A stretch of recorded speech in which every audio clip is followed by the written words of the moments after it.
Jesus, now that I am safe, what do I do?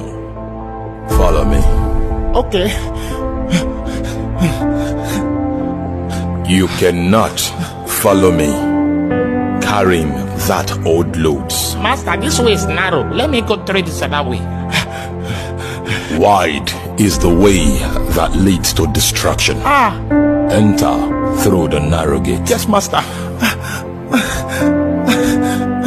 You cannot follow me carrying that old loads. For all things are passed away, all things are become new. Yes, Master. I will obey you. Well done, my child.